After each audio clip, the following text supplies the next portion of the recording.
So there wasn't great success that everyone heralds out of Kevin Rudd in the United States.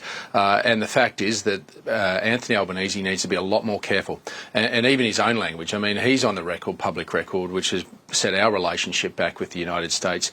It's the first rule of politics. You don't make commentary about other world leaders or potential leaders, particularly in democratic nations in which you have close relationships with. But presumably there are lots of ministers from both sides of the aisle, David, that would have historical comments that could be dubious.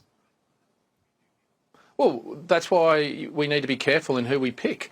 But there's plenty of great Australians that could represent ourselves, not just in politics, outside it, and in the diplomatic corps.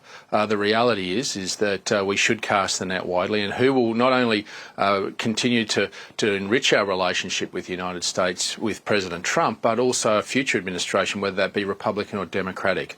And that's why we need to make sure there's 28 million of us. I'm sure we can find someone in there that can tick that box.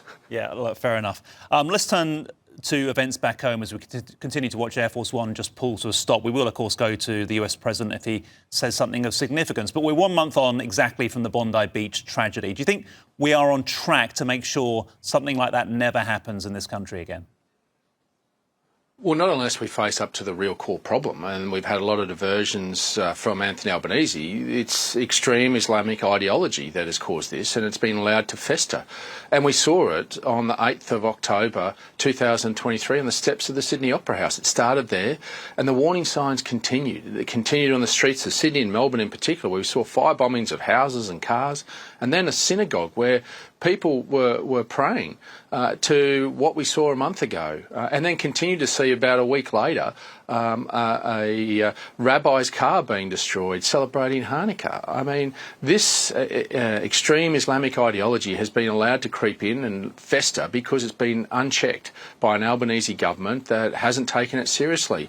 And this is the reality. That's what we need to face into, is to cut that out, and we need to cut those people out that perpetrate that hate by either isolating them from society if they're Australian citizens, but if they're not Australian citizens, we need to send them away, send them back to the country they came, and we need to tighten up our immigration laws. We've got mass migration into this country without the proper checks, and reality is we're not, as their own anti-Semitic special envoy said in her recommendation, we need to increase our screening on extremist views of people coming to this country, not just for anti-Semitism, but for all extreme views. And that's what hasn't happened. That's a recommendation the government's had for over 6 months and done nothing with it. That's the problem that we found ourselves in as a society, and a society that is quickly and fastly becoming broken unless we have the courage to look ourselves in the eye and look at the real problem, not diversions. OK, David Littleproud, we'll leave it there for now. That's the Nationals leader joining us live. Thanks. Appreciate your time.